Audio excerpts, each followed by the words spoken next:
She's the thick, icy executive who swears she doesn't feel a I thing. shouldn't be here this late. He's the night I shift know, guard who catches her but breaking I'm in an glad empty you are. hallway. Tonight, the alarm goes off again, and this time she's the one walking toward him. Before we dive in, make sure to hit subscribe, tap like, and share this video. The more voices we reach, the louder these stories become.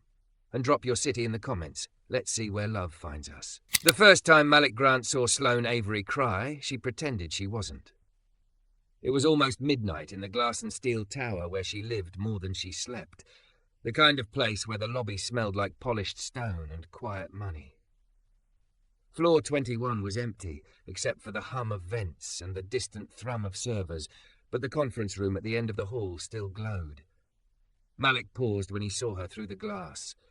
Bare feet on the carpet, heels kicked under the table. Jacket off, white silk blouse clinging to a thick, curvy body that made the sharp edges of her power suits make sense. Honey blonde hair jammed into a knot that had definitely looked better at 9 a.m. than it did now. And tears. Not dramatic sobbing, no shaking shoulders, nothing that would leave a trace. Just quiet, furious tears running from the corners of her blue eyes as her gaze stayed locked on the glowing slide that read, open quote. Head count reduction, draft talking points, close quote. Her mouth twisted. One tear slipped off her jaw and landed on the space bar of her laptop. He could have kept walking. The ticket in his hand said critical, server closet sensor 21C offline. That was his job, not this woman, not her tears. But he'd always had a bad habit of seeing things people were trying to hide. Sloane inhaled, sharp and shallow. Then she snapped the lid of the laptop shut so hard the sound echoed down the empty hall. She swiped the tears away, fast and rough, and in a single practiced motion she stood, slid her feet into those expensive heels, shrugged into her blazer, and lifted her chin. Armor back on. When she opened the conference room door, she walked directly into his chest. Whoa, Malik said, bracing a hand against the doorframe instead of grabbing her. His voice was deep and even, the kind you wanted to lean into without knowing why. Sorry, should have knocked on the air first. She took half a step back. Her eyes flicked down to his badge, facilities and security, then back up to his face. The blue in them had that high, icy shine he'd noticed before in passing. Tonight it looked a little too bright. You're fine, she said quickly. I was just leaving. He nodded toward the conference room. Late night. I'm used to them. There was a smear of mascara near her temple she'd missed. He saw it. She clearly didn't know it was there. She held herself like she was about to walk into a board meeting instead of an empty hallway. Shoulders square, spine long, mouth set in that neutral, pretty line he'd seen on half the building's posters. Chief Brand Officer Sloane Avery, the future of narrative. Did I interrupt? He asked. No. The answer came too fast. It's nothing. His brow lifted a fraction. Didn't say it was something. She shifted, annoyed at herself, at him, at the world. I have work to finish. You have whatever that is. She nodded at the coiled cable and tablet in his hand. Server sensor in the closet by your office, he said. Alarms flagged from your floor. I can come back tomorrow if the beeping doesn't bother you. It doesn't, she lied immediately. Right on cue, a soft electronic chirp sounded from the wall panel halfway down the hall. She closed her eyes, just for half a second. His lips twitched. Pretty sure it bothers you. It doesn't, she insisted again, voice flat. Her throat tightened, the way it did after you'd been holding everything in for hours and someone was suddenly gentle. She swallowed hard and moved past him. Her hip brushed his tool bag this time. The contact sent a faint jolt through her, like her body had noticed him before she let her mind admit he was attractive as hell. Tall, broad-shouldered, dark skin catching the low light, clean beard, eyes the kind of warm brown that made people tell the truth without meaning to. He stepped back to give her space. Have a good night, Miss Avery. She paused. You know who I am? He shrugged lightly. You're on 3 posters between here and the lobby. I'd have to walk with my eyes closed not to. Her mouth almost curved. Almost. Right. Well, good luck with the alarm. Good luck with the it's nothing, he said. Her gaze snapped to his. For a heartbeat, the mask slipped. He saw it, the ache, the guilt, the brittle terror behind her eyes. Then she snapped it shut again. Some of us don't have time to fall apart over nothing, she said coolly. He didn't flinch. Some of us are allowed to be human and still keep our job. That hit too close. She looked away first. Have a good night, miss. Grant, Malik. He nodded once. And you, Miss Avery. She walked to the elevator like she wasn't aware he was watching. Every step was perfect, confident, unhurried, elegant. The second the elevator doors closed, Sloane sagged against the wall, pressing the back of her head to the cool metal. Stupid. You're being stupid. It's just a job. Just people. Just numbers. Just lives you're helping dismantle. She exhaled, long and shaky, then straightened again as the elevator descended.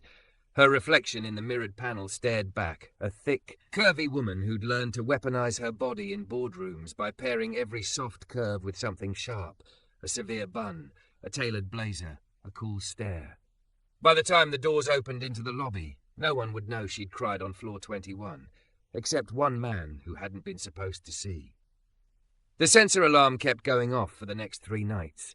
Malik noticed the pattern before anyone else did. He fixed the wiring in the closet, recalibrated the panel, ran diagnostics twice. Everything came back clean. The only common factor was the time, always after 11 p.m., and the fact that Sloane Avery's office light was still on. On the 4th night, he walked past the glass wall of her office and saw her again. She wasn't crying this time, just sitting very still in her chair, staring at a list of names on her monitor. Her fingers hovered over the mouse, not moving. He knew that look. He'd worn it once himself, when the hospital had called about his father, and the nurse had said, "We did everything we could," like it wasn't the worst sentence in the world. It was the look of someone bargaining with reality. He cleared his throat at the doorway. "Miss Avery?" She jumped like she'd been slapped. "Do you? Are you just waiting for me to break down so you can sell tickets?" "Damn, tough crowd," he said quietly. "The alarm's going off again. Thought I'd check if it was real or just your floor screaming." The corner of her mouth betrayed her by twitching. She caught it, smoothing her expression fast. "The floor is fine. Your equipment is faulty." "Pretty sure the equipment's fine," he said. "Might be misconfigured with, I don't know." He nodded toward her screen. A huge moral dilemma. She stared at him. "This is wildly inappropriate." "So is making you sign off on firing half a department because some guy 3 states away wants a cleaner slide for shareholders," he replied, mellow as ever. "How do you know what this is?" she demanded. He tilted his chin at the reflection in her window, the list of names, the words Phase 1 in the header. "I run night security. People talk, people leave things in printers, people forget glass is reflective." She swallowed again. That damn lump was back in her throat. It's just restructuring. "If that helps you sleep, sure," she bristled. "I sleep fine." He looked at the extra espresso cup in her trash, the half-eaten protein bar on her desk, the shadows under her eyes. "Right," he said softly. "You look like it." Something inside her cracked a fraction. "What do you want from me?" she whispered. "A confession? Tears?" "I'm not that woman." "I didn't say you were," Malik replied. "But I did see you almost face-plant over a broken server alarm 2 nights in a row." He leaned against the doorframe, hands open, not stepping into her space. "You don't have to pretend with me. I don't work for you. I don't need anything from you." That terrified her more than if he'd asked for a favor. No angle, no leverage, just a man standing there, steady as a wall, saying he saw her and he wasn't going to use it. "It's easier if I don't feel it," she said finally, voice low. "If I start, I won't stop." He nodded, like that made perfect sense. "Yeah, that's how it goes." She blinked. "You're not going to tell me it's unhealthy, or that I'm heartless?" "I think you care too much," he said. "That's why you're trying so damn hard not to." Silence dropped between them like a heavy coat. She looked away first, back to the screen.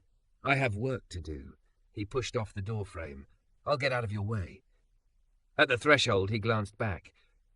"But, if the building keeps accidentally calling me up here every night." He tapped the tablet.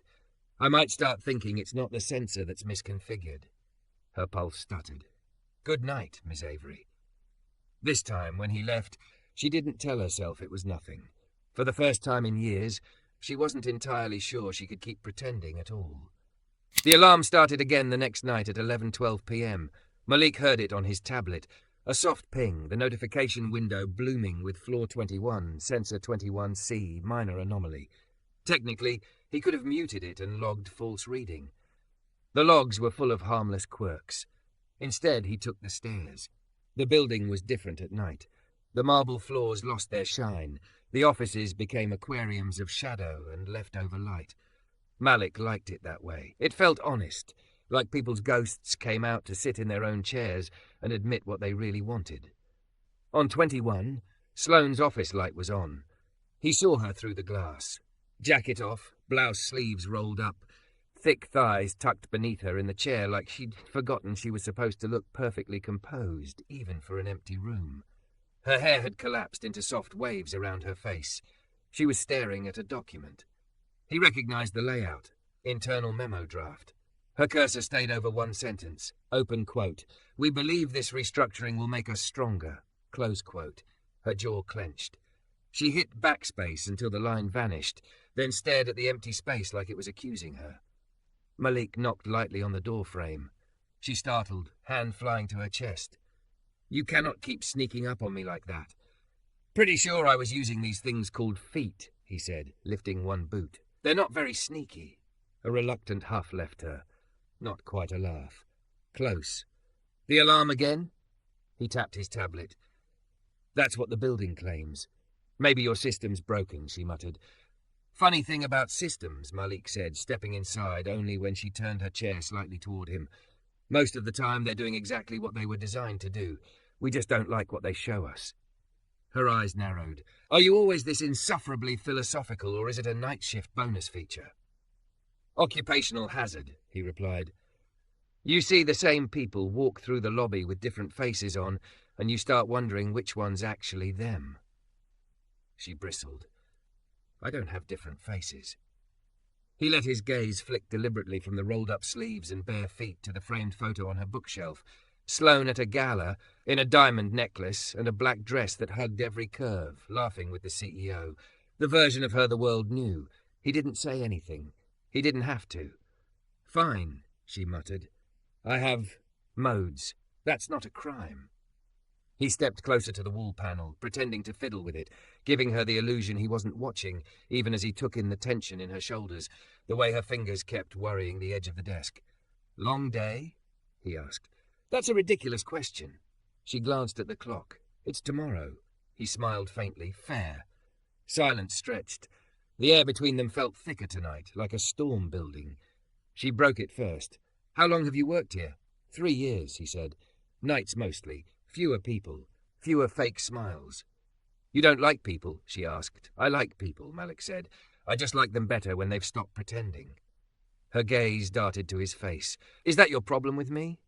You think I'm pretending?" He considered her. The messy hair, the tired eyes, the way she sat with one hand slightly pressed to her stomach, like she was trying to hold something in. "I think you're holding everything together with duct tape and overpriced coffee," he said gently. "And if one more thing hits you, the whole structure might come down." Her throat worked. The reflex came fast, almost automatic. "I'm fine." "You're not," he replied quietly. "You're functioning. That's different." The words slipped under her skin like a blade dipped in kindness. It made her want to snarl and confess at the same time. "You don't know anything about me," she said. He shrugged. "Tell me something, then," she scoffed. "What, you want my childhood trauma over a broken sensor?" "The sensor's fine," Malik said. "This is extra service. Free of charge." He said it like a joke, but his eyes stayed soft and steady on her face. So steady she felt herself sway, like she'd been bracing against wind, and suddenly someone had offered a wall. "You wouldn't understand," she murmured. "Try me." She looked at the memo on the screen, at the blank line where the lie was supposed to go. Her lip curled. "When I was 16, she heard herself say, my dad came home with a cardboard box." The words surprised her. Him too a little. He didn't move, afraid that if he did, she'd snap the door shut between them again. "He'd worked at this factory for 22 years, Sloane continued, staring at the monitor but seeing a small kitchen instead. Always on night shifts because it paid more. They called it a restructuring. They gave him a packet with a smiling stock photo on the front and said the company was evolving. He put the packet in the trash without opening it." Malik's chest tightened. "I'm sorry." "He stopped sleeping," she said. "Stopped being him. And every time he saw a commercial for that company on TV, he'd change the channel so fast you'd think it burned. She swallowed. Her fingers shook once on the desk before she flattened them. I told myself I'd never be on that side of the table, she whispered. That I'd be the one who changed the story. That if I ever had power, I'd use it to soften the blow. To make sure people weren't numbers. And now you're drafting the memo, Malik said softly. And now I'm drafting the memo, she echoed, bitter, with phrases like right-sizing and strategic alignment and difficult but necessary choices. Who gave you those phrases? He asked. She laughed, sharp and humourless. The CEO, the PR agency, the board, everyone. I'm just the person paid to make it sound human. And what do you want to say? Malik asked. Her pulse kicked hard. She looked at him like he'd just opened the floor beneath her. I want to say, she started, voice low, that we failed, that people trusted us with their time and we traded them like line items, that no amount of spin makes losing your paycheck any less terrifying, that I'm sorry I'm the one typing their names into the terminated column while I still have an office with a view. The words were raw, stripped of polish. She felt naked saying them. Thick curves, sharp blouse, glossy lips, all useless against the vulnerability in her voice. Malik's jaw flexed. That's the truth. It's not the brand, she snapped, as if that settled it. You can't print that in a press release. I didn't ask what you can print. His tone stayed steady, but there was a heat there now, banked like coals. I asked what you want to say. She hated him a little in that moment. She hated that he kept aiming straight for the part of her she'd buried under achievement and couture and perfectly controlled expressions. She hated that he was big enough, calm enough, to just stand there while she cracked. But what she hated most was that he wasn't judging her. Most men in her world saw her curves and thought about sex or leverage. Most colleagues saw her title and thought about what she could do for them. Malik looked at her like she was a person sitting in a room with a too bright monitor and a too heavy choice. My job is to make people feel reassured, she said, not to bleed on them. Your job is to tell the truth in a way people can hold, he countered. That's what branding is supposed to be, right? A story that matches the thing it's about. She blinked. You picked that up from a podcast? He smirked. From watching people walk into this building every day pretending they're okay. From seeing who they are at 9 a.m. and who they are at 9 p.m.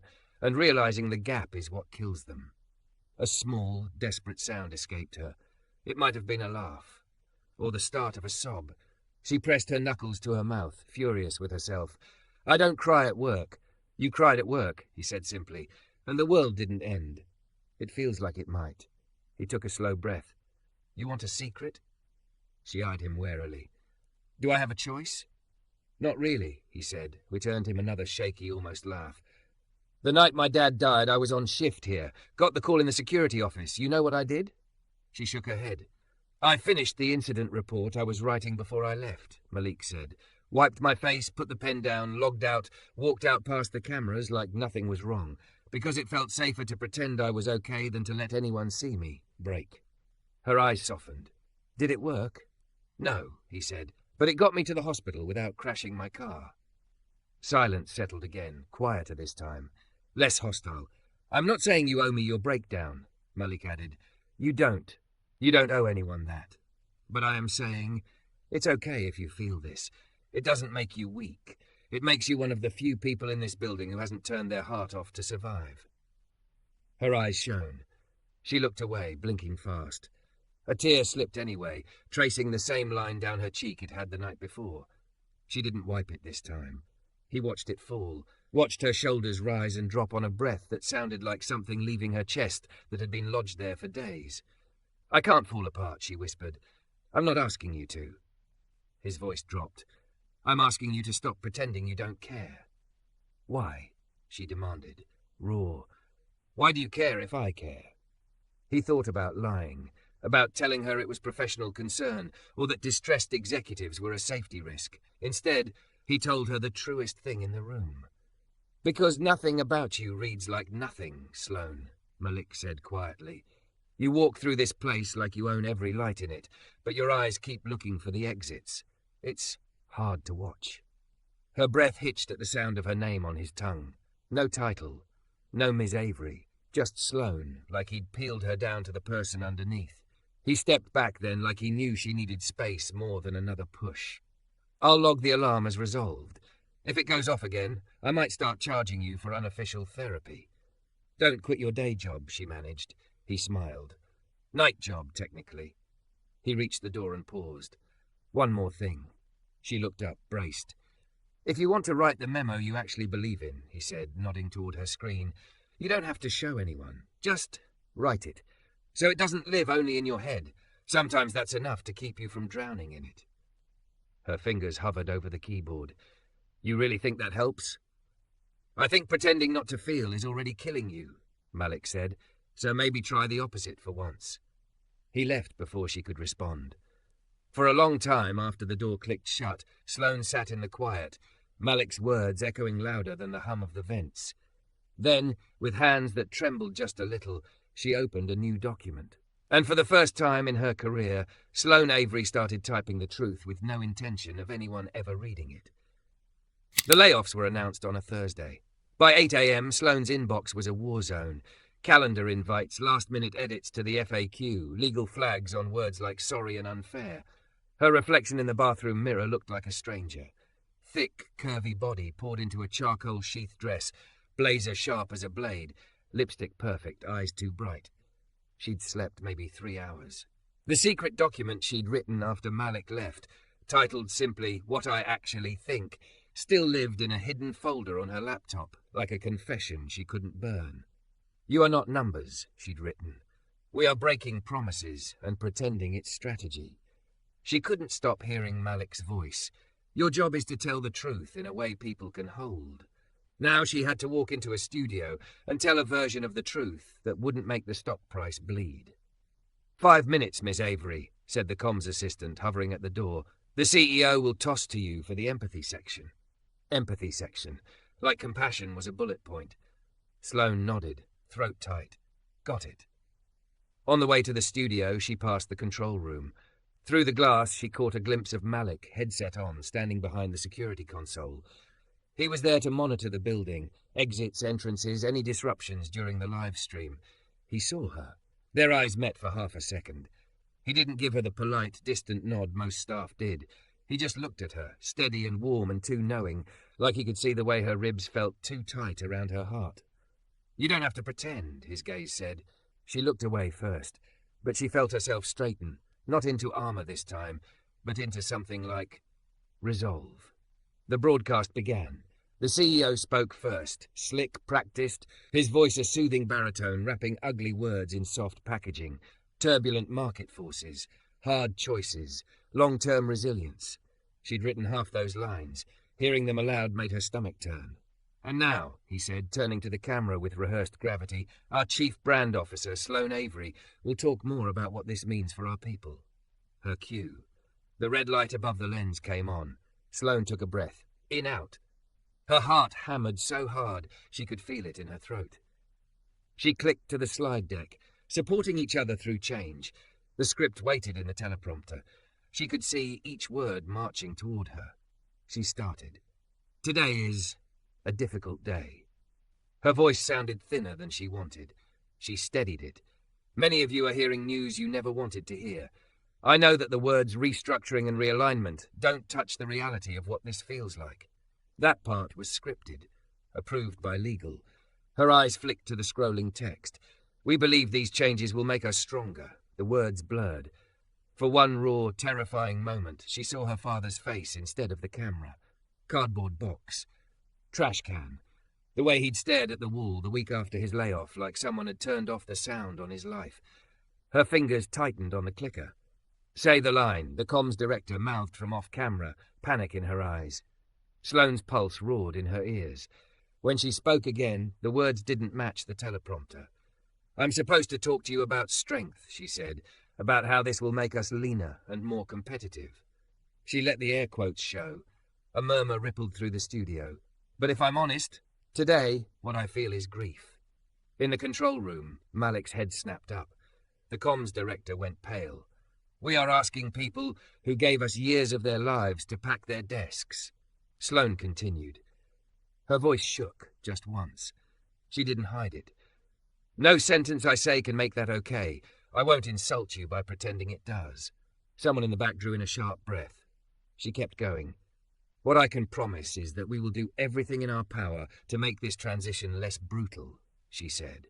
We've expanded severance. We're paying for extended health coverage. We've partnered with recruiters to prioritize those affected. And if any of you need someone to talk to about what comes next, my team and I will be here. Not just this week, as long as it takes. She wasn't supposed to say that last part. She said it anyway. For a heartbeat, the whole building seemed to hold its breath. Then she closed with the one line from her secret document she'd allowed herself to steal. You are not numbers, Sloane said quietly. You're people. We won't forget that, no matter what any spreadsheet says. The teleprompter stuttered, then caught up, scrambling to match her off-script words. The CEO's smile in the monitor was a little too tight. The comms director looked like she might faint. Sloane's palms were slick when the red light finally clicked off. That was, the CEO began, tone sharp.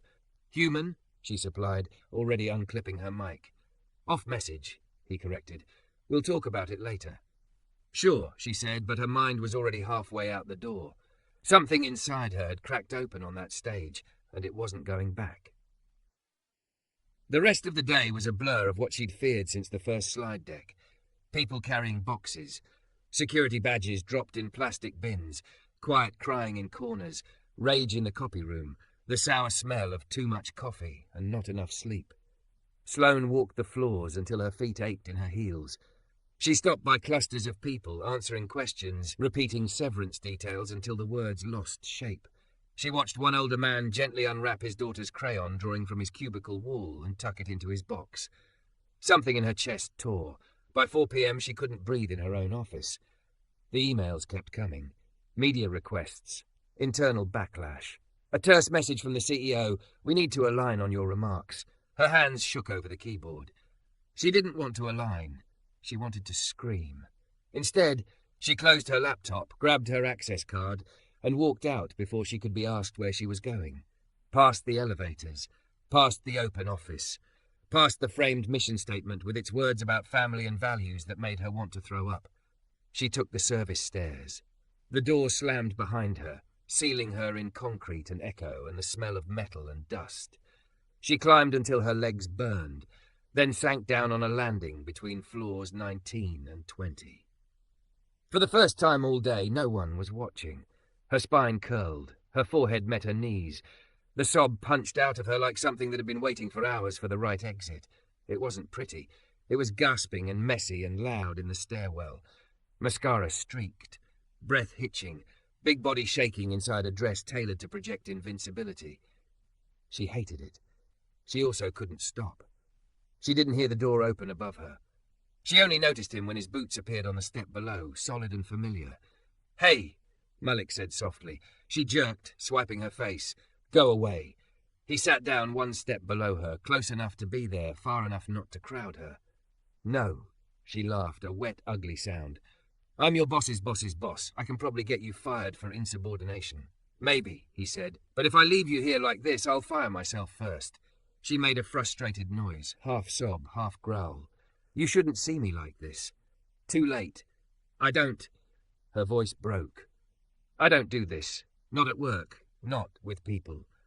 I know, he said. That's why you're in the stairwell instead of your office.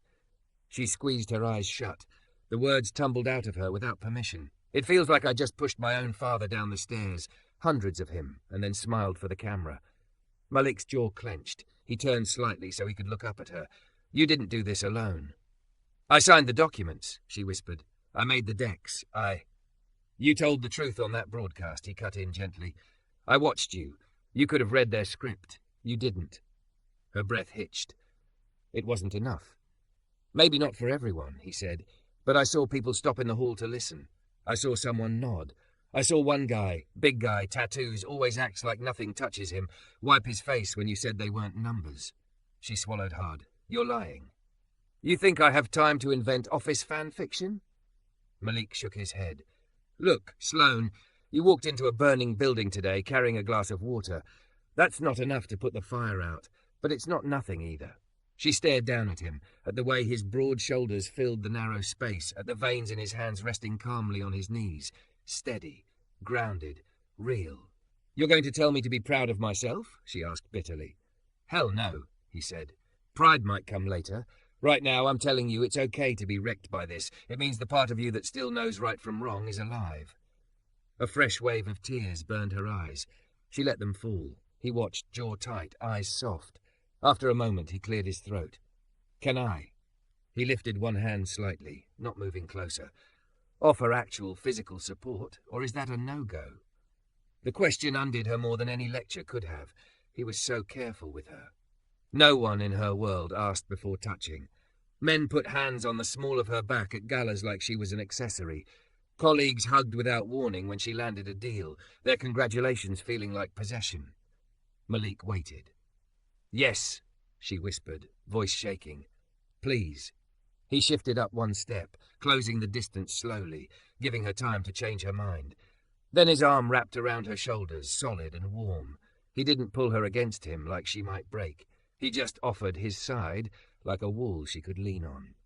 Sloane folded into the space he made without thinking. Her cheek pressed to his shoulder.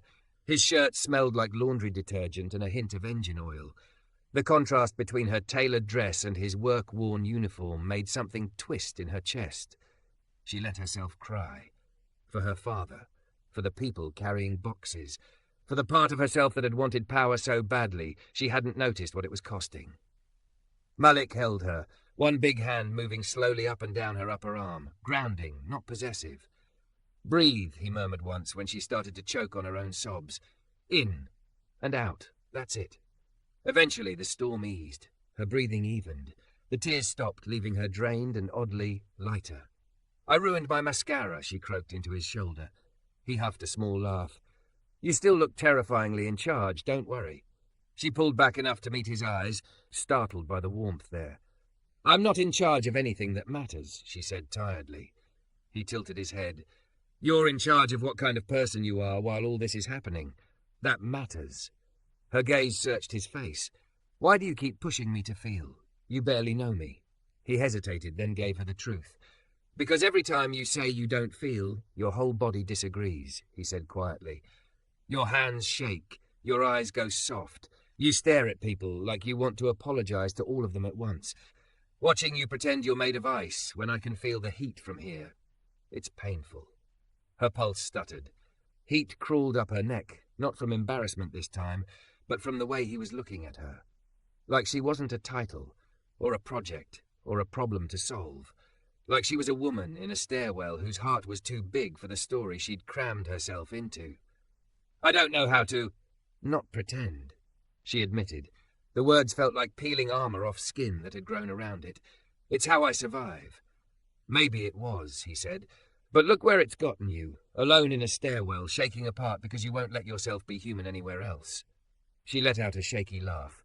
"You really are terrible at sugarcoating." "Good thing you already have a job doing that," he said, lips quirking. Silence settled again, but this time it felt full instead of empty. "What now?" she whispered.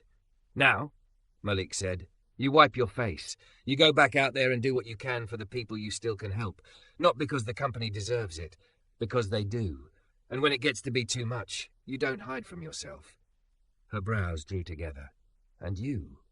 He held her gaze. "I'll be around. Night shift has perks. We see things daylight people miss." The question rose before she could stop it. "Would you ever see me outside of this building?" His eyes softened, dark and intense. "I already do." Her breath caught. "I mean," she stammered, suddenly 16 again, "coffee or something, not therapy by sensor alarm." A slow smile curved his mouth, warm and a little surprised, like he hadn't expected her to go there yet.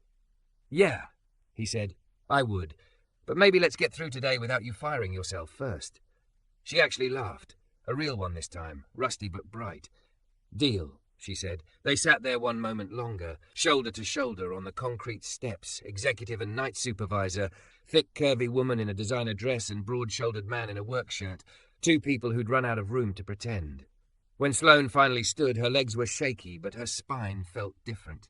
Less like a pole holding her upright, more like something rooted. She wiped her face, took a breath, and offered Malik her hand. "Thank you," she said. Simple, honest. He took it, his palm warm around hers. "Anytime." As she pushed the stairwell door open, the noise of the office rushed back in. Phones, voices, footsteps, life messy and unfair and still moving. For the first time in a long time, she didn't put the mask back on all the way. Her eyes were red. Her voice was softer when she spoke to the next person. She didn't pretend to have answers she didn't have. She just stayed, present, human. Later that night, when the building was quiet again, Sloane's phone buzzed with a new message from an unknown number. Open quote, "This is Malik. I found your name on the internal directory. Hope that's not creepy. You surviving?" Close quote. She stared at the screen, then typed back before she could talk herself out of it. Open quote. "No, not really, but I'm done pretending I am." There was a pause. Then, open quote. "Good. Coffee tomorrow, somewhere that doesn't have a mission statement on the wall." Close quote, she smiled, the ache in her chest still there, but less lonely. Open quote. "Yes," she wrote. "This time, I want to feel everything." Close quote.